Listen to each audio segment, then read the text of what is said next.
Test.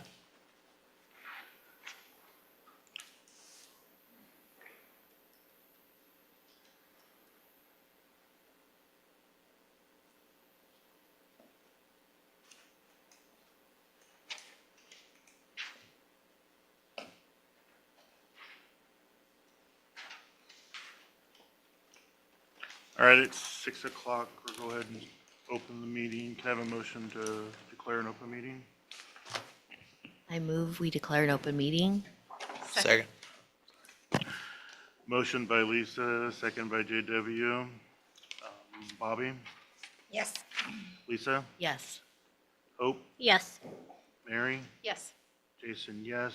JW, Yes. we are in an open meeting. We welcome any visitors to the meeting tonight. As per the law, the Board of Education does adhere to the Opens Meeting Act, and a copy of that act is posted on the wall to my right. This meeting has been properly advertised according to policy and the Nebraska Opens Meeting Act. Number 3 is the consent agenda. I make a motion to approve the consent agenda. Second.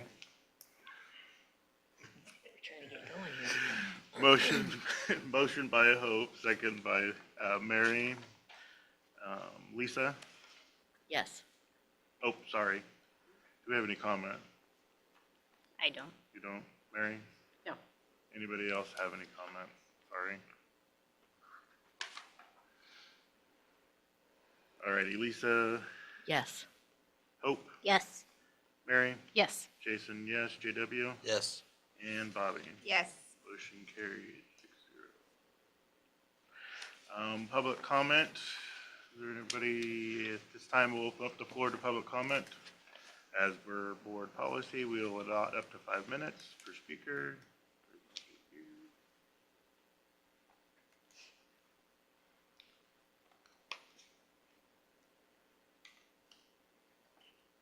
Okay, with that, there's no public comment or correspondence. We'll move on to committee reports.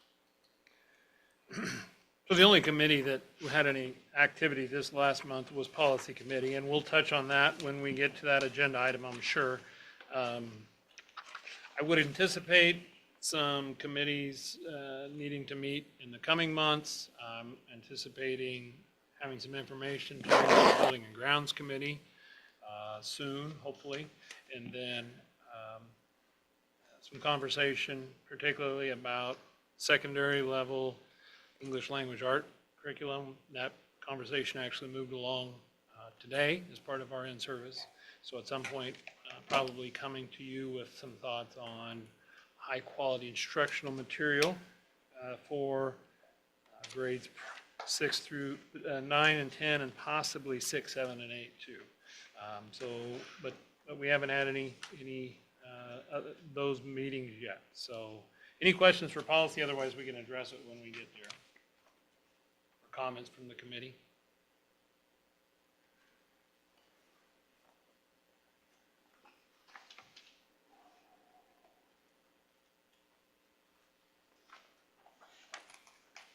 Anything else? Okay, the communications committee will be meeting Oh, the good point. 26th. Yep. So that'll be the foundation. All right, moving on to the administrative reports, starting with the counselor's report.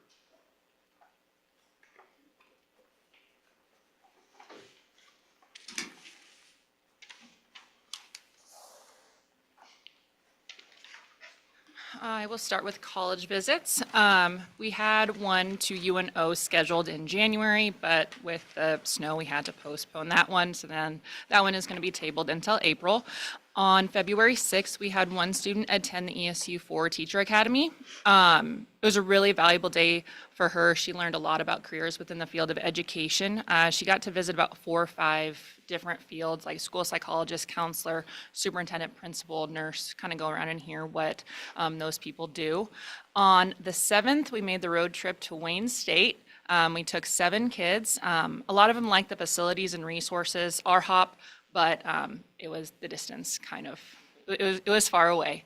And then we had one scheduled for Northwest Missouri State for tomorrow, but that one has been postponed. We have a lot coming up in March and April as well for college visits. For Lunch and Learn, Carmen Rottinghouse, physical therapist, she joined us for January. She just stressed with our students that it's okay to try something new. Don't be afraid to change your major. Just try it. You might like it. I've noticed that after these presentations, it's really got the wheels turning for a lot of our kids. Like, I want to be a physical therapist. What classes do I have to take? When am I going to start taking dual credit? So I think it's getting their wheels spinning, which is good.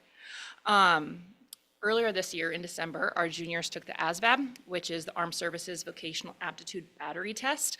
We had some really, really good scores, some of the best I've seen since I've started in this position.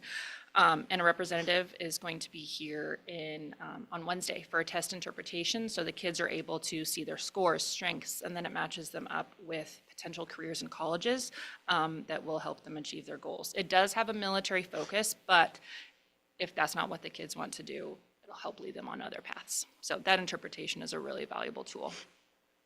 For leadership for the elementary, the 4th and 5th grade leadership team, they have been visiting to kindergarten, 1st and 2nd grade classes to teach lessons on being safe, respectful, and responsible. And then the middle school, they are also continuing that, and they are teaching to 3rd, 4th, and 5th grade students. They do all the planning. I just kind of sit back and let them go, which is neat to see what they do. SEC dual credit, spring semester, it's off to a really good start. Kids are they're doing really well. Registration for the fall semester is starting April 1st, so I will meet with all the will-be seniors about what classes they want to take, and for the will-be juniors, who are currently sophomores, we're gonna have a dual credit informational night on March 19th, where we'll have a meal catered in, I'll have a presentation, and the kids will apply that day to the dual credit program. Any questions or anything?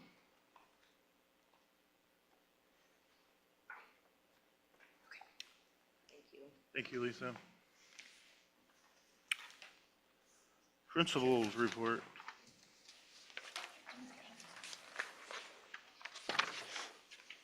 Sorry.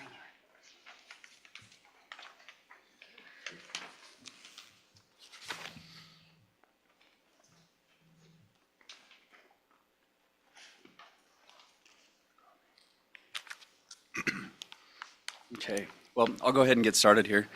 I made an attempt to put some more detail in than I had been recently, so I don't plan to read through every bit of it, but I'll just kind of highlight things for you. Specifically, I wanted to focus, since we have had a couple of days since the beginning of the semester that we focused on professional development, I just wanted to highlight some of the things that we have been doing. A lot of it's centered around curriculum work. Mrs. Blecka and I and Mr. Bloss and Mrs. Gira spent some time working on the career and technical ed side of things. We've also spent time, again, with the English language arts teachers all the way through the elementary, which I think Mr. Rottinghouse plans to elaborate on a little bit as well. We did that again today, and I've been seeing some progress made there. I just noted some of the things that we've already done. Establishing a vision, building a walkthrough data collection tool that Mr. Rottinghouse and I can use on our walkthroughs. And I know Mr. Rottinghouse has already had a chance to use that quite a few times. So, and then we've started to work on specifically the curricular units, and our expectations of use discussions for the curriculum have just started. In the high school, that's looked a little bit differently because the curriculum has been different. So this is just the very early stages of curriculum review for the high school English language arts, and potentially selecting a new curriculum to be used in the future. Engaging educators, I know I brought that up last time, and I know Mr. Rottinghouse did too. I just wanted to highlight a couple of things. The keynote speaker I listed there, that was one presentation that everybody attended, and he was a very good speaker, and I wanted to just, I guess, touch base on a couple of things. So I thought that his keynote was really good, so I decided instead of the session I was going to after that, I stayed and went to his first session, which was called Dynamic Teaching and Dynamic Learning. And I attached this back page, and there's a lot of information there, but essentially the reason I attached this was he spent a lot of time talking about children's development, as a whole person, and not just about academic outcomes. And so, he was really mindful in talking to teachers to model things like, what he knows our attention span to be, right? Because he wants us to be mindful of that for students, which things that our teachers already are in a lot of ways, but refreshers are always great. And honestly, anytime you get somebody that has some up-to-date information, it's always great to have that shared with everybody. And so, these 40 developmental assets, it really kind of opens your eyes. If you just take a second to look at it, it opens to your eyes to all the things that are internal to a student and then all of the things that are external to a student, and how important all of the people are that are around all of our students all the time, and whether that be their family or school staff, community members, school board members. So I just wanted to include that. It's always, I think, it helps me in my perspective to see that. So then there was also a session that I went to on grade level standards. That was specifically about math. We've obviously done a lot of math work. Mr. Rottinghouse has spent a lot of time, and that kind of inspired me to try to learn a little bit more myself. So that one was a really good one. And then lastly, because of the CTE work we've been doing, I went to one on cracking the computer science code, and I ended up being one of 2 people in that session that was run by an NDE rep. So we had a lot of opportunities to ask them questions that I think they were ready to go by the time it was over. So, but I thought it was great. So today we had teachers working on some more virtual trainings too. These are things that Mr. Rottinghouse and staff set up and administer online, but they're, this bullying recognition and response, concussion awareness, and seizure training for those that were due for it. So then this afternoon, Mrs. Blecka and I and Mr. Rottinghouse went through a review of the standard response protocol for staff members. So those are those protocols that we use in case of an emergency. And it was a really good discussion. We have a lot of really good things in place, but there were some times today where we had questions that came up that showed us that there were some opportunities there to do even better. So it was really valuable time. We ended up spending, I think, an hour and a half or so on it, and it was really good. I feel really good about that. So then moving on, just a couple of other academic things here. So our blacksmithing class, it's fun just to be able to say that. I have been able to watch it a couple of times lately, and it's great. I caught myself standing there the other day just thinking, I'm just so happy that we get to do things like this with our kids in this school. It was, I went down there, and I didn't think that they were, just based on what I talked to Mr. Robertson about the day before, I didn't think they were going to be doing what they were doing. And things had gone really well. And so I went down there, and all the forges were going, and the kids were hammering away, and they were just had a system going where they were rotating, and they were just working on basic skills. They had just had some inch stock pieces that they were just trying to hammer flat and stretch out, and it was just really cool to get to see them do it. And so the equipment's working great. Mr. Robertson's doing awesome, and the kids have really done an awesome job so far. So that's been a real plus. Tomorrow we have a presenter from SmartGen in Omaha coming to present to 4th through 9th grade students on digital citizenship. Their presentation is called The Power of Social Media, but in talking to them, it's very much focused on how to be safe and respectful in digital spaces and manage the freedom that comes along with those. So just another aspect of us trying to be proactive in helping students understand how to be safe online. And then just a reminder there at the bottom about parent-teacher conferences this week, Wednesday and Thursday, 4 to 7:30 in the lunchroom. So on the back, I've just got some activity notes. We know basketball is kind of winding down. We're towards the end of the season. Conference basketball, we hadn't quite gotten into that at the last meeting. The girls ended up with a win over Sterling at the end of the tournament. That was a good win for them. They've played Sterling 3 times, and the first time they lost by, I think, 16, and then the last time I think they lost, the second time I believe they lost by 9, and then this third time they won. And so I think, for the girls and all the work that they've put in, that's a really good, just straightforward example for them to see the progress they've made over the course of the season. Between the coaches and the kids, there's a lot of positive feelings now about the progress they've made. It's been really good to see. And then also in the conference tournament, the boys, they beat Sterling and Sacred Heart in early rounds, and then ended up 4th place overall in the tournament. So they did a nice job too. Girls, they have sub-districts left. They play tomorrow at Falls City Sacred Heart at 5 o'clock. The winner of that game plays the winner of HTRS and Sterling. Then the boys have Southern on Friday. That's our last game, and it's at home. It's JV and varsity boys. We were able to change that in the schedule next year, and we will begin playing Southern full set of girls and boys JV and varsity games. So we will likely play them on different nights, since this one works for the boys to still have this late season game while girls are playing sub-districts. But at least we'll be able to get the girls also playing Southern. For some reason, it's been the boys playing Southern for a really long time, like back when some of us were in school. And so I don't know why it was never changed before, but it seemed to work out really nicely now. And then the boys sub-districts will start on the 19th, and I just listed who's in our boys sub-district as well. So wrestling's winding down. I talked to Shane today. He just has a lot of positive things to say. I mean, you all know Shane. He's really passionate about wrestling. So he could tell you a lot more than I will, but just talking to him, it was really evident that he had a lot of positive feelings about the work that the kids had done this season. He specifically mentioned a few names. He said that all of the kids that stuck through wrestling the entire season had made improvements. There were kids that didn't even look like the same kid at the end of the season. He specifically mentioned Kaylee Turnbull and Luke for all the discipline that he's seen from them, and he specifically mentioned Jesse and Dylan for all of the progress that they've made on the mat. So he's feeling really good about next year, and he thinks that we have a pretty good, solid foundation built for kids in the future. Lastly, then, speech obviously has started. They've had 3 meets now, one of them being the conference meet, and then we host our speech meet here on Saturday. So if you guys are looking for something to do on Saturday, come watch the speech kids. Any questions? Thanks, sir. Awesome, thank you. All right, so you've got updated enrollment. I think we bounced back a few from last month, which is nice. Always like to be moving up instead of down there.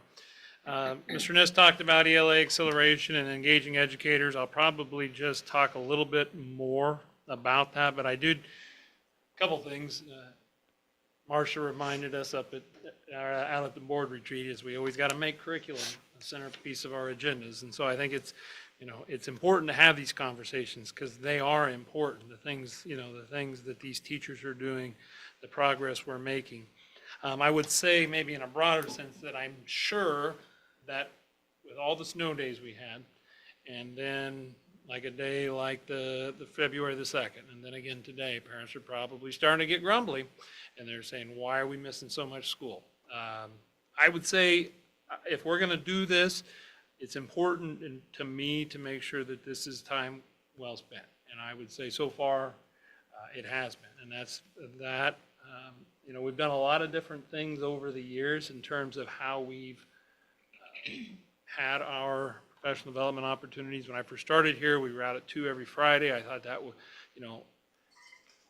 not the best use of time. I would say this is a really good use of time. And I think it's an efficient use of time because it doesn't involve bringing kids in for a shorter day and then running routes and those sort of things. We don't have near as many of the early outs. So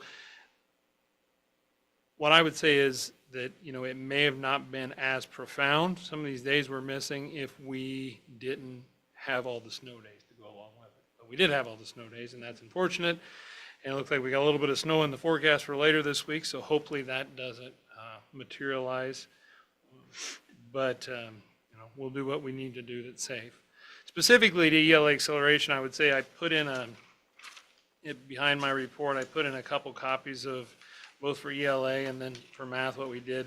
This kind of outlines the vision, our vision statements, what we as a collective group of teachers and administrators have decided results, what our beliefs are, and then core actions that result in quality learning.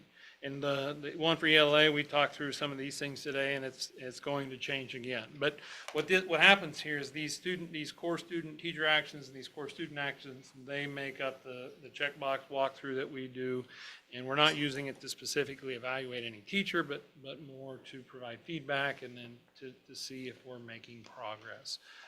through making improvements and reaching kids and doing those things that are evidence-based to provide quality instruction and effective learning. One of the key components, this is from Department of Ed, but is using high-quality instructional materials. And we've got some people, that have an education background on the board. And I know when I was going through school anyway, there was a big kind of push when I was going through college, that I should say. Big kind of push to do a lot of your own curriculum, that make your own materials, but that's not really what the research says now. It's that we need to rely on what the experts have said, and we need to use that curriculum with fidelity. And, we were able to purchase a lot of that stuff with ESSER funds. We updated our math curriculum. We went from the old math to the new math. You might say it's the same math, it's just different ways of thinking about math. And teaching kids to think about math in terms of, or conceptually versus just processes. So they understand why math concept results in not just do these steps because the teacher says so. It's a different way of thinking and giving kids more tools and letting them have more ownership in the process. ELA is a huge focus on text evidence learning in high quality grade level text. And so we've done that. We've upgraded our Reading Wonders to the most current version, or it was at the time the most current version. We changed our math curriculum from the old Saxon to the new Eureka. So now what we want to talk about is some of our upper level ELA, what we need to do there. And at some point, we haven't had that conversation yet, maybe shift gears and look at science and implementing that with more fidelity as well. Well, we can't do 2 of those at a time. 3 of those at a time anyway. That would be a lot. So build the foundation and then move on. Engaging educators, what I would add to what Mr. Niss said there is that it's one of those things that teachers don't very often get an opportunity to do that, to go see a keynote. Now the lunch wasn't anything impressive. It was a box lunch with a traditional sandwich. It was not impressive, but that just one of those things that teachers don't very often get the opportunity to do, and then have some ownership in their professional development for the day. Pick some breakout sessions. It's maybe not the best in terms of long-term, learning that results in follow-up and consistent follow-up. But it is a nice one-day thing, I think. And there's going to be a conversation at the service unit about whether they want to, because they put a lot of work into this, and whether they want to continue going forward with it. Had a couple districts drop out. I did send out a poll to our staff just to kind of see what their thoughts were about it. And I'd say it's about a 2 to 1. Still think it's worthwhile, that it's better to be there than to be with students. But that's a conversation we want to have, and obviously want to have a recommendation by next month when the calendar comes out. So I know parents have got to be saying this stuff, your ears got to be ringing on this stuff, and so I just kind of want you to know that yes, we're doing those things, but I do think it's time well spent, and it's better than, I think you have to do those sort of things because you want to invest in your people, and you want to give them the tools to do their job well. But at the same time, if you're just taking time off to take time off, then we might as well be in school teaching kids. But I don't feel like we're doing that less than ever in the 8 years I've been involved, that we're really doing some meaningful things. Like today, some of the staff, while we were doing ELA stuff, we didn't have anything maybe super meaningful for them, but they were able to do some of the mandatory things, like the online bullying, the online seizure training, the online concussion training. So just those are my comments on those 2 topics. Board retreat, Jason and I went out to, a week ago? Yeah, a week ago we went out to Kearney for the board president retreat, Jason being a new board president. I'd gone once before with Lisa, so it was some of it was new, or some of it I don't remember anyway. A lot of it was kind of a repeat for me, but it was good for me to be there with Jason. It was good to have those conversations in real time as some of these topics came up. And I think we came back with some of the stuff is like, well, yeah. and other stuff. It's like, maybe we should talk about that. One thing I want to, I guess, put an emphasis on is there was a big focus on as board members, kind of to play right along that same narrative of professional development for teachers. For board members, it's important to make sure that you give yourself the opportunities for professional development. And I know we're all busy. It's hard, I know, for me to do stuff that's not my primary job for school. It's very hard to get away. And I know you're in the same boat there, and you don't necessarily have the luxury of being able to go away for a 3-day conference and do those sort of things because of your schedule. But I do want to say that, and Jason, feel free to add anything you want on that, but that was a focus, and I know we've talked a little bit about a board retreat, kind of maybe to get away and just have some conversations. I know cost wasn't a prohibitive factor, so, well, not prohibitive, but we kind of grimaced a little bit when we saw what KSB law would charge, and their attorneys, it doesn't surprise me a bit that they would charge that much. So I did reach out to Marcia. I do think that you're gonna get, when you get with attorneys, you're gonna get more dependable, maybe a little more thought out, in terms of from a legal perspective, answer, but sometimes you're always going to get lawyers answering questions who are not education professionals, they're law professionals, experts. Whereas, Marcia, so I did reach out to her and say, what would it, if we wanted to go as a board to do a board retreat, what would it cost? And so her price is $650, sizable difference from $4,000. I think there'd be value in it, but I'm not going to push it.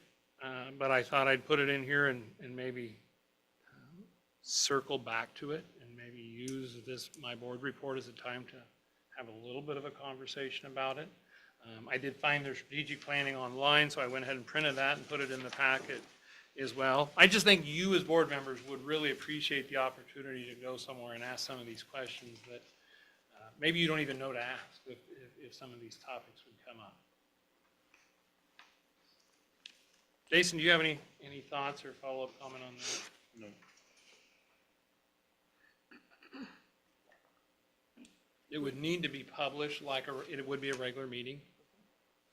We could come here, she could come here and do it. I do think there might be some value in just getting away and just, it'd still be an open meeting, we'd have to publish it, anyone could walk in and observe and participate. But just to kind of get away and just have those conversations with someone who specializes in this stuff. Maybe doesn't have a law degree, but does specialize in these sort of things and deals with them on a regular basis. How many hours is her typical session with that? I was gonna ask her that, and I didn't, did I? I think it's at least a half day. Okay. But I'm almost thinking with some of the side conversations we had with other board members that they were talking like it was an all-day thing. That's what I kind of, like 6 hours maybe. So, you know how Marcia is. She won't have any trouble No, filling she'll it. fill people.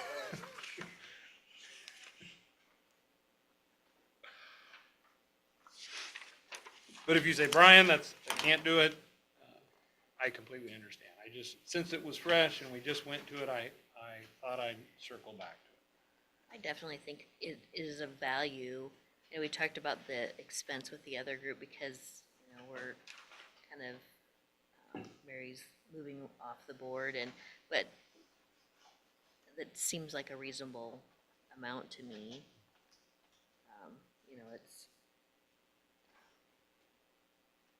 It's during the week. It does mean a day off for people, but it's something that I would be willing to give up and do. So I think that maybe we consider it.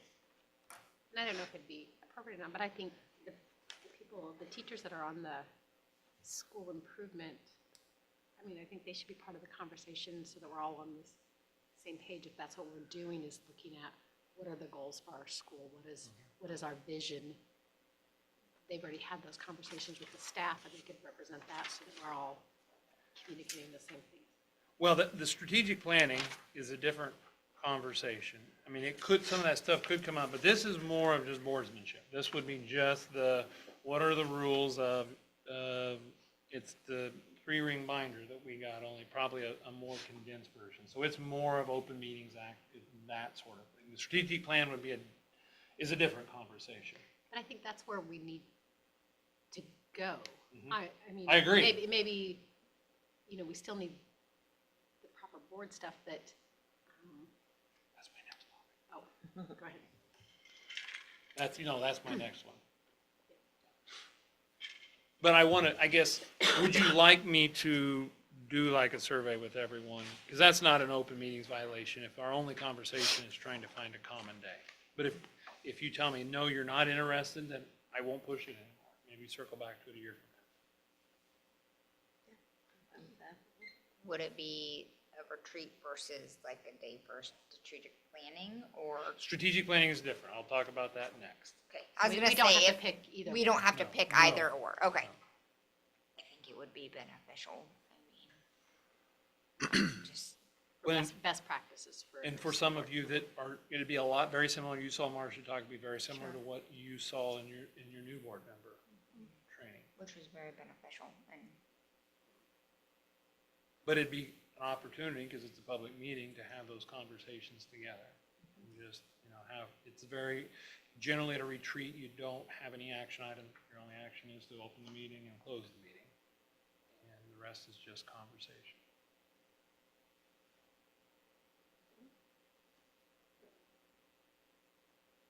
JW, what do you think? Yeah. Oh, I think it's worthwhile. Okay, I'll look into that. Then the other thing I wanted to bring up that came up, and it always does, is strategic planning. And I know I've talked a lot about this, and that was supposed to be what Bill McAllister was going to move us in that direction. That didn't happen. I know I've kind of said maybe we can do something internally with strategic plan and bring it to you, and I still think that's a viable plan. I think it would just be a beefed up continuous improvement plan is what it would be. But what you're not going to get from something like that is probably the stakeholder input and that element as strongly as you would with an external firm. I also know that I've kind of pushed away School Board Association because I've heard a lot of, it's Marcia, I've heard some questionable feedback as to, from other administrators. I haven't been through it, but at this point, I'm certainly, it would be your decision as a board. I'm not going to, say, I've heard some superintendents say she's not allowed in my building. I wouldn't go that, but I'm sure if we do a board retreat, I'm sure she'll push her strategic planning because it is important to have those conversations and bring in stakeholders and get feedback from teachers and staff members. And the whole point is to come up with guiding principles that help drive decisions. And usually it's a 5-year process. I had conversations with the ESU staff, and initially I thought I had them convinced to do this for me.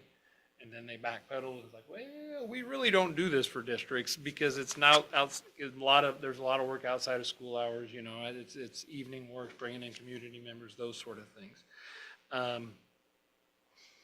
I know that there is the superintendent at Seward who used to be their curriculum director, Josh Fields, maybe Dr. Fields. He does it. I think I talked to Southern. I think the price they paid for theirs just this last year was like $5,000. I think that's about the ballpark of what School Boards Association charges. It may not be quite as much. I guess, would you be interested? There's certainly value in it, especially when you look at my evaluation instrument. It talks about how have you done this towards a strategic plan. Well, we don't have a strategic plan, and so we don't have those. And I have ideas in my mind of what should be on a strategic plan. Certainly, a focus on things like the curriculum. Especially that's what's on our continuous improvement plan. Things like student attendance is in my mind has got to be something we really focus on. That's our third benchmark of this continuous improvement cycle. But that's very focused on, and that's important stuff, don't get me wrong, but it doesn't bring in that broader element, finances, resources, those sort of things. when we get to maybe having to make some hard decisions. You know, what's going to be the framework that guides those decisions? And you can always change it. The board has final say on all this stuff, but I do think there'd be some value in it, and just having the conversation is valuable too. So I guess my question would be, do we want to entertain the idea of bringing in an external firm to kind of guide a true strategic plan, which is not something we've really ever done here. We've done some goal setting, but that was very limited to just board members. It didn't involve staff. It didn't involve community members. A lot of schools in this area just really don't do it. I think the only other one close by, I don't think there is a district in ESU 4 that has a strategic plan. Southern does. It's Fall City does. Do they? I don't know if they just developed it. Okay. Yeah, but that's You know who part. they use by chance? No, I was just thinking I should have asked him, Mhm. but that's part of the reason for the push to have the Career Academy. It's Okay. partnering with SCC is part of their strategic plan. And hopefully we'll have information to bring you about Career Academy. There's been some initial conversations off topic about maybe a JPA being formed. Maybe we can get on board with that.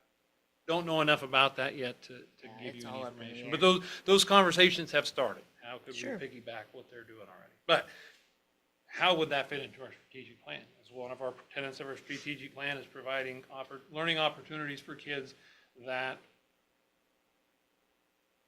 you know, give them training to work in our local economy. You know, because that's going to be a lot of vocational, career, technical type of opportunities. Yeah, I think it's something to at least maybe research what an ASB would offer, and if you want to reach out to Josh Fields. I would like to at least put it on the table as an option. That's who Tara Gossman recommended. She just got her doctorate degree in curriculum and learning, and she had him as a professor, as an adjunct for several of her courses. That's who she recommended. I've heard pretty good things, and I do actually think NERCS is kind of wading into this too. So I might reach out to them and see if they've got something. But circle back to this as at least a conversation item down the road. Okay, I will do that.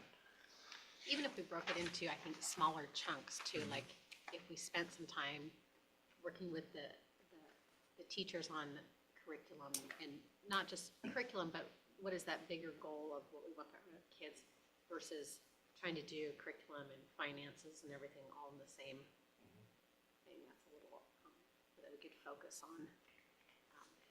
These goals, we'd all be real clear on our vision and where we're going and how we're getting there and stuff, and then move on to the next topic. But I don't know if that's how we can break it up, but.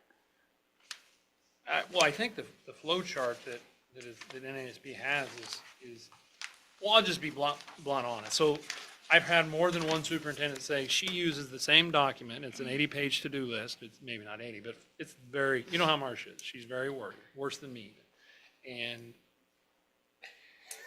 she has a very thorough document that maybe won't be as succinct and to the point. And I've been told, I don't know this, so this is, Mac told me this, McAllister told me this, a few other superintendents have said it's the same document, she just changes the name of the school, basically. And, you know, we don't need that if it's not meaningful and unique to us, in my opinion. Now, that's just what I've had other administrators tell me, that they just feel like it's too much of an out-of-the-box, one-size-fits-all approach, and whereas maybe we get something a little more unique to us if we went with something not quite so black and white. But I do think it's definitely something we should put on the table for conversation. But, you know, her process that she has laid out there is, I think, very, very much, you know, we've already got a vision and mission. I would have hoped, since we just developed that, we'd build off of that, maybe use that as a launch pad, and then do the needs assessment, which I assume is going to be some sort of a SWOT analysis. Where do we want to go? Come up with some of those guiding principles. How do we get there? So what are the steps that we want to take to get where we want to go?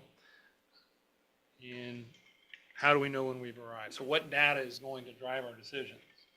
And you know, because not everything is quantitative. There are some qualitative elements, but a lot of it can be quantitative. That there can be some guiding principles. And so I guess as time has evolved, I've understand more and more the value of this type of thing. I used to really just get stuck in the weeds, you know, of the day-to-day operations and keep the facilities looking good and those sort of things. And that's all important, but you've got to take a chance, got to take an opportunity every once in a while to look at the big picture and step away from the front line and just, you know, think about the bigger picture, where we are, where we want to go, and how are we going to get there.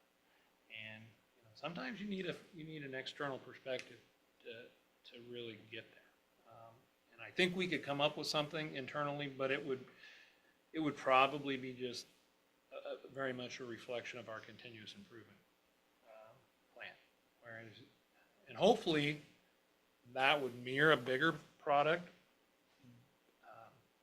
but it would take in the board, the teachers, the staff, the community members, all of those things. All right, I'll do some research on that and we'll circle back to it at a future meeting. Bring some information to you. Try to get through the rest of the stuff quickly here. So we're moving along with the weather and everything. It really kind of slowed things down on the implementation of the HVAC system, but for the high school building and the auditorium and the boiler in the high school building. But the new RTUs are set into place, so that's good. I know that their subcontractor has been here to talk about getting the scaffolding set up, which is Pullman's out of Fairbury. I know that they've been working with the electrician to get things wired up. I haven't actually been down to look at the boiler. Did they switch it over? I haven't. Okay. It's in the works. Really, like any day. Okay. But it was supposed to be potentially like today or tomorrow sort of thing, that they were going to unhook the old boiler and hook up, the lines are run, all they need to do is, then they're gonna demo the heat exchanger and get that done, and then run in the ductwork for the HVAC. So it's moving along, but there were it's still gonna hit the outline of the scope and sequence. At one point I was thinking this might all get done before Christmas. Well, that didn't happen, so it was silly for me to think that would happen. Did talk to, the plan is to move the skid steer. Since it's always been kind of parked in the ag shop, which isn't great use of a educational space, is then to move it into the area where the boiler sits once the boiler is demoed. And so work with Smiths to get that demoed and get a little bit of salvage iron cost for that. And then did have communications with Dave Pope about, which has been done actually, about getting then some just little gas heaters in those two rooms to make sure we have a consistent source of heat, which is going to be, one, you've got the custodian's office there, that's where the bus drivers kind of their little hangout. I'm sure been that for many, many years. And so that way we've got a dependable source of heat there, and then also for the skid steer, which we want it to be able to start when we get 12 inches of snow in, so we can go push snow around. The windows in the ag building are done. Tanner came and did the one thing that was the holdout. I told him, we can't pay this retainer until it's done. Well, it's done. It was done well. I think it didn't obviously move as fast as we wanted to on the window project, but it's done, and it seems to be done to satisfaction. Finally, talk a little bit about state aid. So Department of Ed released its model state aid. It's not official yet. It won't get certified until either mid-March, I think, or later, if the legislature would choose to postpone certification. I haven't heard anything that says they will at this point. I do know the governor was a little frustrated because it came in higher than what he had hoped, but it is what it is. So the only way you can really change that is, typically there's more than one way, but the typical way when the state has budget shortfalls and they need to balance their budget, what they usually do is float up the local effort rate. Which is basically, so instead of saying you get $1, you need to calculate $1 from local property tax, you need to calculate $1.01 or $1.02 or $1.03 from your local property tax. Usually they do it for a 2-year span and then it defaults back to the flat dollar. I haven't heard any conversation that they're going to do that, but our model state aid tentatively is $963,378. That's down from current year, which was at 1.126 million, which was down from the prior year at 1.193 million. Now, I will say this, even though it's down, whatever it is, 60, so about 70,000. My models showed it, my projection showed it down about an additional $110,000. So it actually came in better than I was expecting if it holds. My modeling was based on basic funding, which basic funding is basically, in very general terms, how much the 20 schools spend the most recent fiscal year, how much they spent, schools that are closest in size to enrollment to you, either 10 more students or 10 fewer, or the 10 smaller schools in terms of enrollment and the 10 larger schools. And then you drop the 4 outliers on the top and bottom. My modeling was based on a 4.7 increase in basic funding. It ended up being for ours an increase of 8.4%, which is pretty sizable. Part of that is luck, because you don't know from year to year what 20 districts until you see what the adjusted enrollment is. You really don't know what 20 districts you're going to be compared to. It changes from year to year. So part of it was luck, but part of it was, I think, statewide, just at least for schools our size, had a sizable increase in spending from the prior fiscal year. Because even if you ran it with the exact same 20 schools as last year, I did that late Friday or this weekend, I think, it was still like 6.5% increase in basic funding.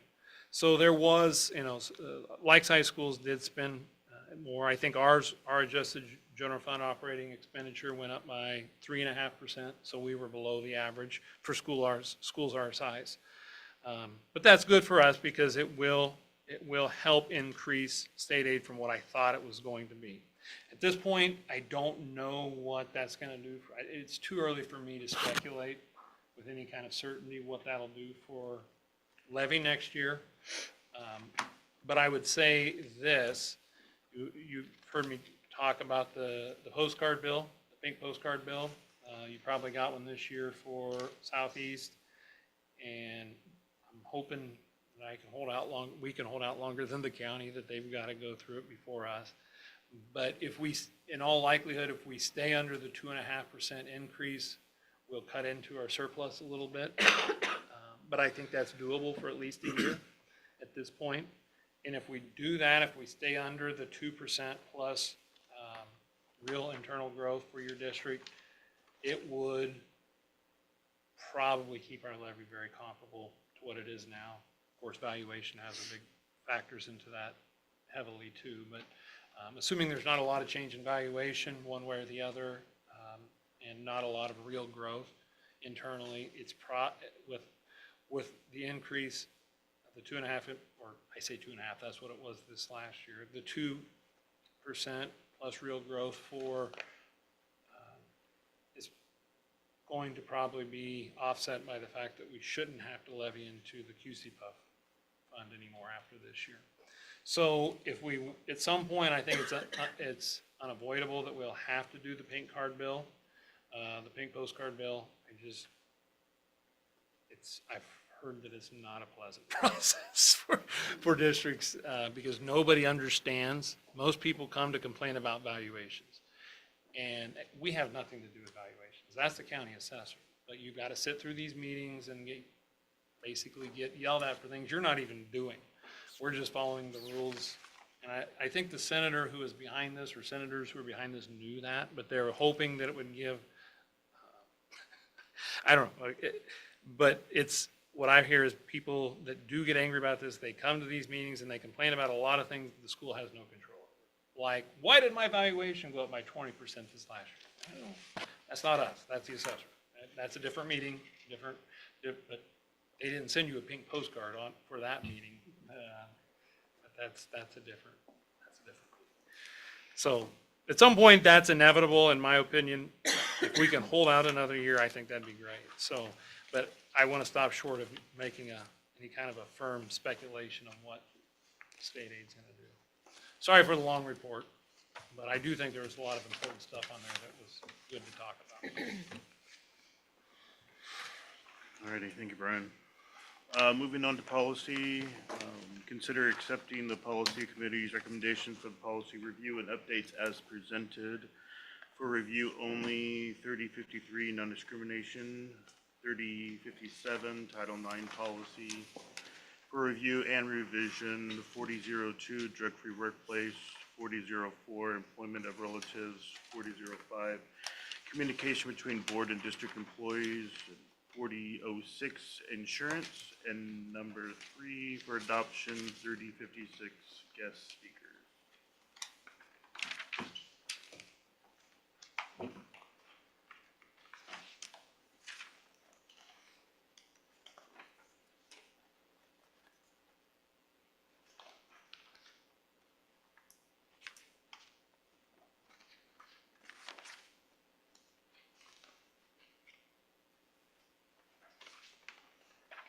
I move we accept the policy committee's recommendations for policy reviews and update as presented. Second. Motion by Mary, second by Bobby. Lisa. Lisa. Oh, sorry, Lisa. I wrote M, I don't know why. Sorry. It does not Motion by matter. Lisa, second by Bobby. Hope, Yes. Mary? Wait, We this got- is- Oh, wait, Discussion, I do yeah. think there's some Gosh people that darn want it. to discuss some stuff here. It's all I right. always forget that. All right, Lisa, do you have any comments? Can you come back to me? I didn't bring my notes on my phone, so I need to Sure, find where I'm Bobby. at here. I don't. Any, Mary? I see Mary I know. side-eyeing me.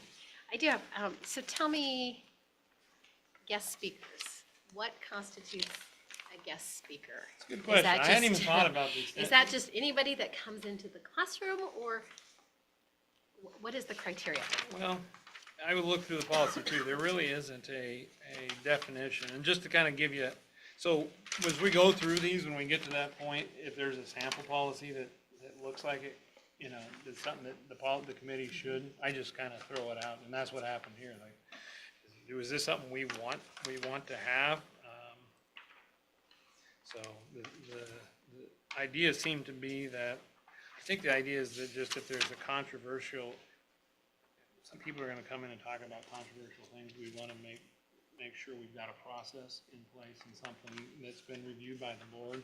So I kind of pointed out to the board committee members is, you know, I think this falls within the scope, I mean, we've been, of administration to regulate who can and cannot come into a building and how those decisions are made, but maybe it might be valuable to have some sort of a set of criteria for that. So to answer your question, I guess a guest speaker would be someone who's invited generally into the classroom to talk about something. So I'm looking at it from my perspective. So every time I come to the classroom, I need to do, 5 days in advance with what when it's curriculum, it's not necessarily a guest speaker. See, I don't know. I almost wonder, And then my second comment is, as the classroom teacher, then, I guess, who determines whether something's controversial or not? I guess that would be, if you have a guest speaker coming in to, say, to talk to my science classroom, I think that's fair to say, here's the topic, here's what we're covering.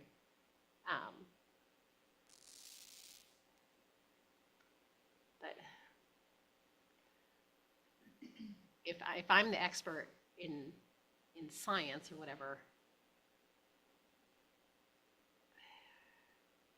I don't know, I'm struggling with it, because I know we've had teachers here in the past avoid the topic of evolution for science. And that is absolutely wrong, because evolution is a basic science concept. So if I said I was having a speaker come talk about the points, the science to show evolution, for someone to say, well, that's controversial, I don't want my child. Okay, that's like saying, I don't believe in algebra. And things, but that's separate than what are we saying a guest speaker is?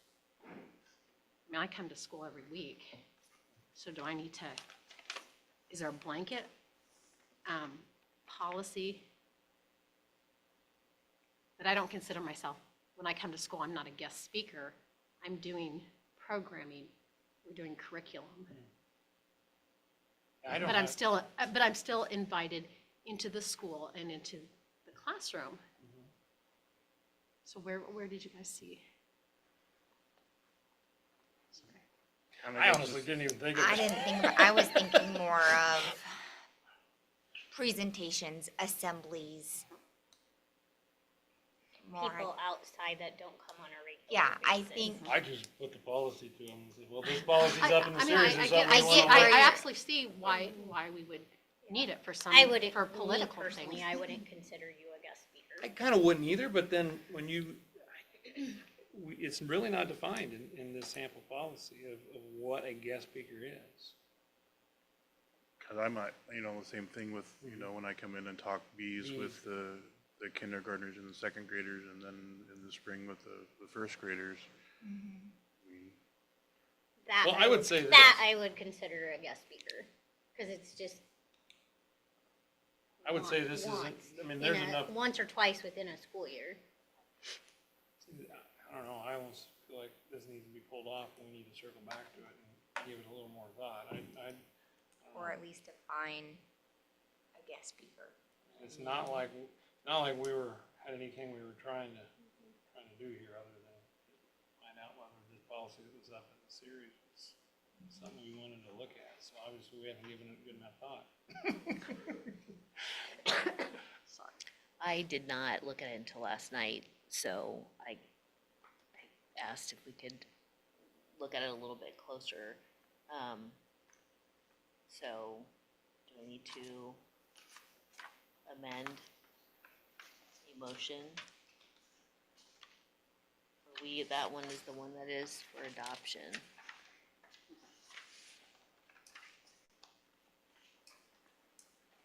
I mean, it is written very much,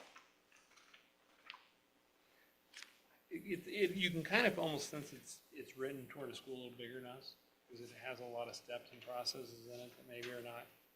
And that's something I gave a lot of thought to on the one policy. The,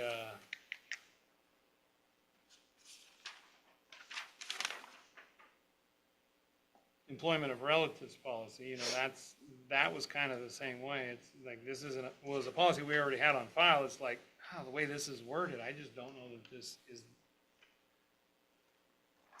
realistic for a school our size. And so there are, I think the committee kind of all agreed with that there were some tweaks we needed to make to that policy. Didn't give that even the remotest thought to this. It just, well, this is next up in the series. This is something we want to look at.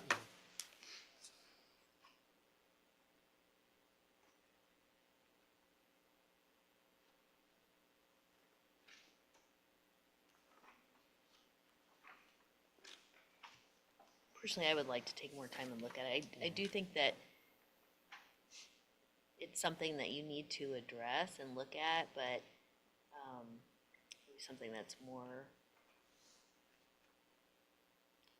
detailed, and maybe there's a list of approved speakers that, they're here all the time.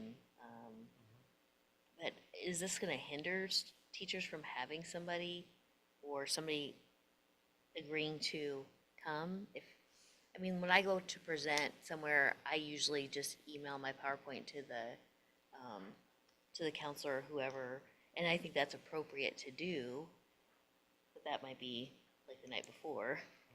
But I don't want to hinder their acceptance of coming to speak to our kids. And not everybody has a PowerPoint, some might just be doing a verbal. Well, it says you Presentation. can, that you can submit your information just 24 hours before. You just have to fill out the request form 5 days before. Yeah. But we could go through, I mean, obviously, now that we're talking about this, this could be fixed. Well, does it even apply to when Lisa has people come do our mock interviews? Yeah, it would You be. really know what Lunch are and they learn. saying to the kids, you know? You know, this isn't ready. We need to pull it off. I mean, you could get so far, even when she has the college people come. I mean, at what point do you draw the line? And, And trust the professional that you're hiring, I mean. right, I mean, they don't, yeah. Well, it's certainly not a required policy. It was just an optional policy, and as I typically do, if I think something's to be applicable to our district, I just throw it into the rotation for consideration. You know, some things are just because of our size or our circumstances, like Obamacare or Affordable Care Act. That's not a policy. That's when we just kind of leapfrog because it's not. We can have a conversation about insurance, but not that one. Or like playing sixth graders play junior high sports if your enrollment's under a certain number. Well, I mean, we've never really been close to that so it's not a policy that applies to us. If that makes sense. I just don't want to have something, I know why we're doing this to protect, but I don't want it to become a hindrance that teacher's like, I'm not even going to ask anybody to come because they've got to do this and this and then wait on them to sign it and bug them about it. But, you know, I understand protecting everybody and making sure it's the presentation that we want. But if Lisa's having every college in the area come, are they considered a guest speaker? Does she have to go through every policy with that, or that request form for everybody? And then track that, and it just makes a lot more work for them also. So I don't know, maybe something that we're checking it, but because somebody's gotta make sure all this is done then. All right, so then It's you're another right. job for I would somebody have else. not considered like, let's say, if someone, and then you've got the new let me finish one thought before I say the next one. I wouldn't have thought the college reps coming in would be a guest speaker, but But define it, like, they're speaking, they could be telling those kids anything. I mean, they aren't, but, so, you know, at some point, we have to trust the people that she entrusts to share. I know things can go rogue really fast, or there could be something that happens.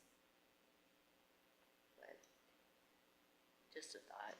So how do we move on and either I think amend or, if that's what everyone wants to do, we could just pull that off of the agenda, or off that action item, just to Just amendment to amend the remove. motion and remove Okay. policy for adoption 356. I move to amend my motion and remove item A3 for adoption, 3056 guest speakers. Second. All right, we have an amended motion and a second. Any further comment? All right, Hope, Yes. Mary, Yes. Jason, yes, JW, Yes. Bobby, Yes. and Lisa. Yes. Motion carried. Now, do I need to go back and do something with, do we need to have a motion to table it, or? Motion for this policy? For that policy? No, I don't think we need to table that. Okay. I think, because that just goes back to committee then. Okay. Yeah. I just didn't want to like jump over it and like completely.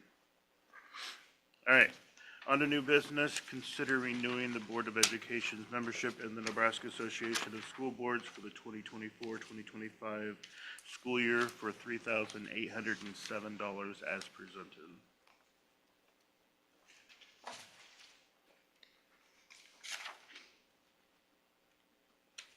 I will make the motion that we renew our membership to the Nebraska Association of School Boards for the 2024-25 year for $3,807. Second. Motion by Mary, second by JW. Mary, do you have any discussion? No. JW? No. Any other board members have any discussion? Moving on to the roll call vote. Mary? Yes. Jason, yes. JW? Yes. Bobby? Yes. Lisa? Yes. And Hope. Yes. Motion carries 6-0. Consider reviewing and approving board member conflicts of interest as presented. Do you want me to give a little context for this, or do you want to, before we get into it? Feel free. So this is another thing that came up from our, and I know I've heard this before, but I don't remember ever hearing it at a board training. So, but I think I've heard it maybe from not directly, but indirectly through a workshop I was at, one of the legal firms that were talking about this, but the whole idea here is the Nebraska Accountability and Disclosure Commission has these forms. And Marcia recommended that we do these, that all board members do these annually. It's not because in any way it's an assumption that you're doing anything wrong. It's a protection, as I understand, to make sure you're complying with statute and with regulation. So if you look on the third page, it talks about just filling out the form for any foreseeable conflicts of interest that you might have. Not that that in any way prevents you from being on the board. It just simply means that you've identified this as a foreseeable conflict of interest. And then you give that to Steph, and we put that on file with our minutes, and that's that. And then if you would ever come across the vote that would have that conflict of interest, it's advisable that you abstain then. Now, for effectively, an abstaining vote that has the effect of a no vote, because you need 4 affirmative votes on a 6-member board to do anything. And so any vote that's not a yes isn't mathematically speaking, is a no. But you still don't want to vote yes or no on something that you would have a conflict of interest for. So like you say, if you had a spouse that was a contracted employee, or if you were a contracted employee, can't serve on the board, can you? or not a contracted, but somebody who might do contracted work for the district. Oh, yeah, Yeah, right. so like a 1099 type of Yeah. person. Yeah. Someone who might do trees or, someone who might do, Because we don't vote on any increases to our classified staff. no, under policy, policy delegates that Okay. responsibility Then that would affect to the superintendent. JW and I, but yeah. So, yeah, but still, it could be a conflict of interest because he might vote on a policy that would have an impact. Or, you could conceive of it because, that's an immediate, Lauren would be an immediate family member, Shannon would be an immediate family member. So the idea is that you just fill that out, sign it, and you turn it in. Would there ever be a situation, so there's 2 people, Then you only have 4 voting. well, yeah. There are circumstances, I couldn't find it in here, but statute does say that if your vote is necessary to move a motion, even if there is a conflict of interest, that you can vote yes. I know, it doesn't make sense, but they make an exception. Okay.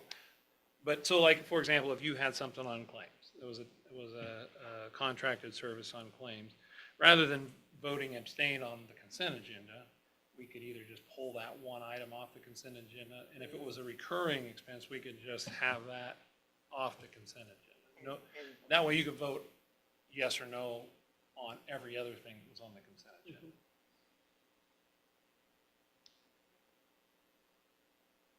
So, just following the advice of our school board association on this one, and if you read the way you read it, it really does kind of say, Member of your. anybody who has a conflict of interest, potential conflict of interest, and so I even asked the question, I said, what if they can't think of any conflict of interest?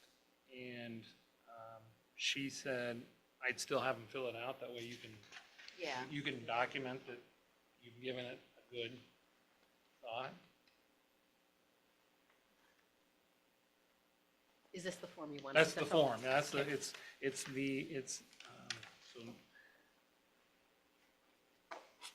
And that's what she said, was put it on the agenda and approve it. Isn't that how you remember it, Jason? So maybe just take a few minutes here to jot down any conflicts you can think of. You can always amend it, I think, add to it and submit it later on.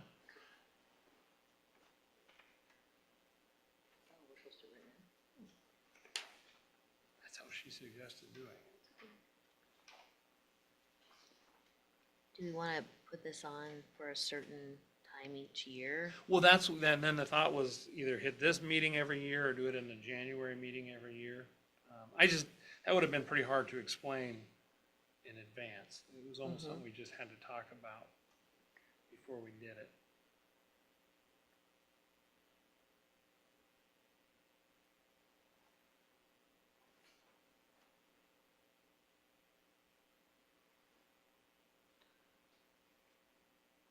And I think it's a good time too, as a reminder that the only time that it's really appropriate to vote abstain is if you have a conflict of interest. In any other circumstance, which I know isn't typical of some voting present or non-committal is pretty common practice, even in the legislature and in some other bodies, but you're advised to always vote yes or no unless you have a conflict of interest. Street address for the school. 729 E Street.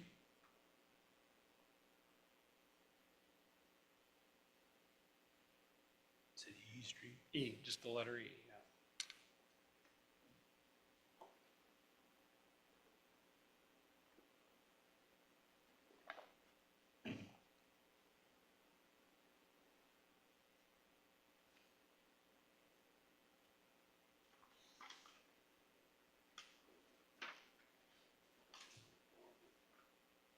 Do you sign if you don't think you have? Do you classify, do you list your immediate family? Because back in the description, it's, or definition, immediate family shall mean a child residing in your household, your spouse. I mean, so then do they want us to list all of? Only if they were. Only if somehow your business on the board results in financial gain for you or for an Sure. immediate family member.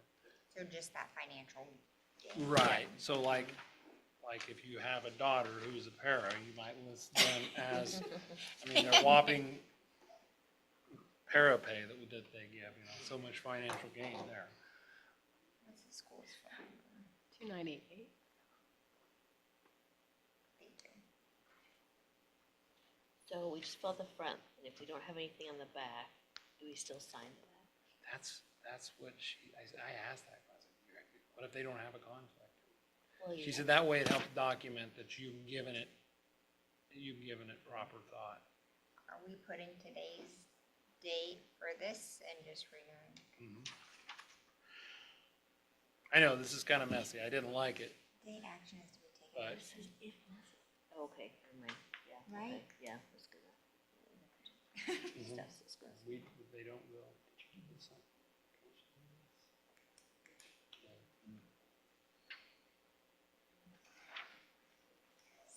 It says they don't want it. It says it in bold. Do not file this with the commission. You just keep it with. Right, yeah. You're the keeper. They don't want it, is what they're saying. It's just to prove that, and I think it's more of an exercise in thinking about what could be conflicts of interest. So say like Mark decided to drive bus, when we vote on a raise for the bus drivers, don't we vote on that? That doesn't, because we're not talking about a single individual. Now, that's how it's been explained to me. I've heard that talked about at teacher negotiation workshops. And so let's say when Randy was on the board. Yeah, If he always said, I didn't, Randy Ness, he always said, I don't want to vote on, or I don't want to be on negotiations because I feel that's a conflict of interest. Well, he's entitled to thinking that, but the attorney said that's not a conflict of interest because he's not voting for any one individual. He's voting for a classification of people. Now, if you had, like, our board doesn't really do that, but let's say we were gonna hire, let's say which we don't because it's a classified employee, but we were going to hire Mark as a bus driver on the board, then you would want to abstain because it has a direct impact on him. But since we're talking about a category of employees, then it's not a conflict of interest. That's how it's been explained. That's, yeah. but see, it still seems like it would be a benefit if you, I think the safe thing to do if you don't need to Yeah, vote just would be to interesting. abstain. Mhm. yeah, he's not gonna be a bus driver. I couldn't think of anything else.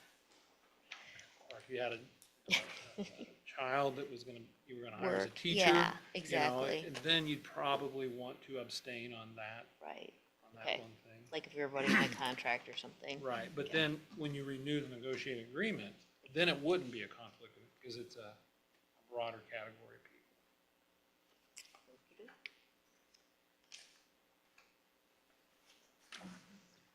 Clear as mud, Ryan.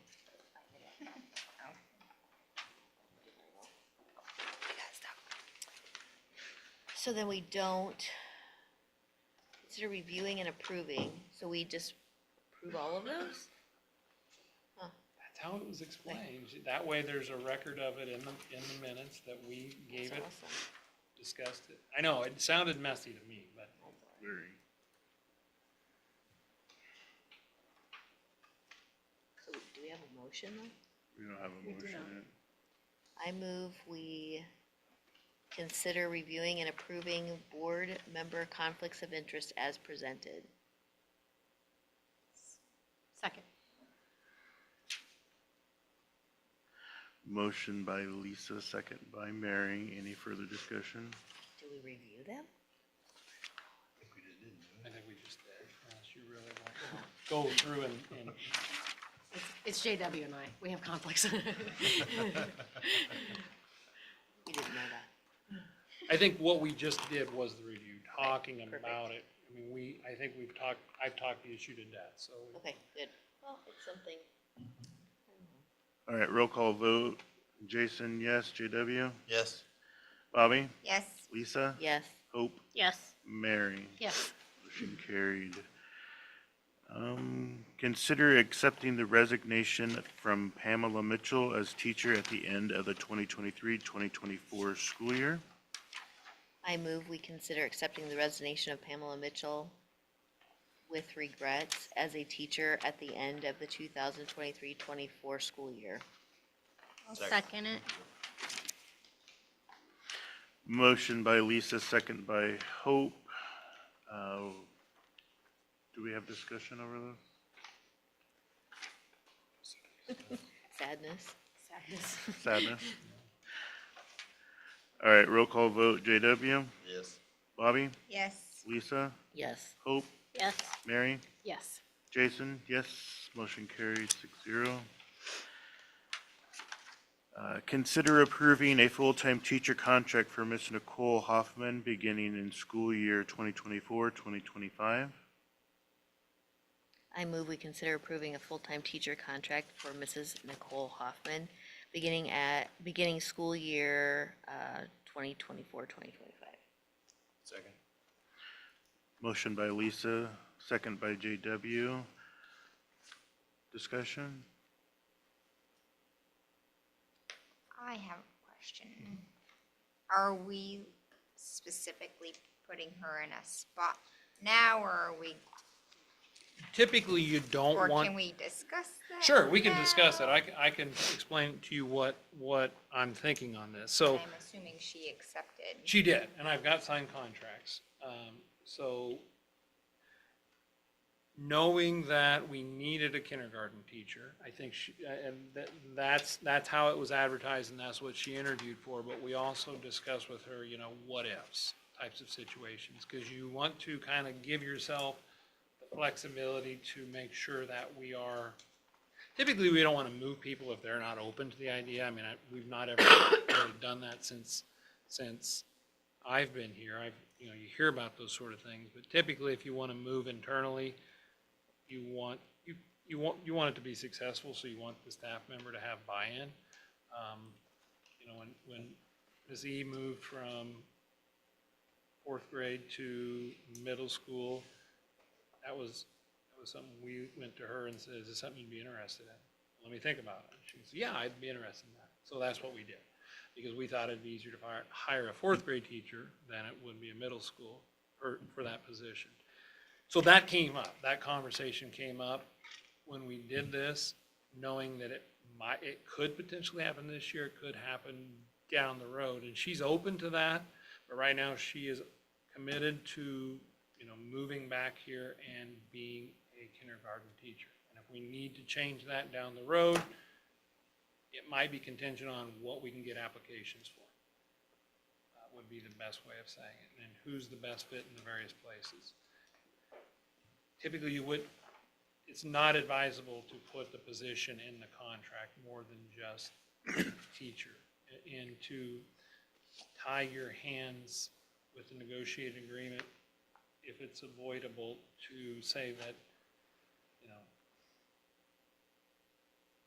well, I'm just being honest with you, teachers, is we don't want to necessarily give teachers maybe some sort of a first crack at, you know, that's what the attorneys would say anyway, now, I did have without saying names, I did have an internal inquiries, like, I had a couple actually, could I apply to go to that kindergarten position?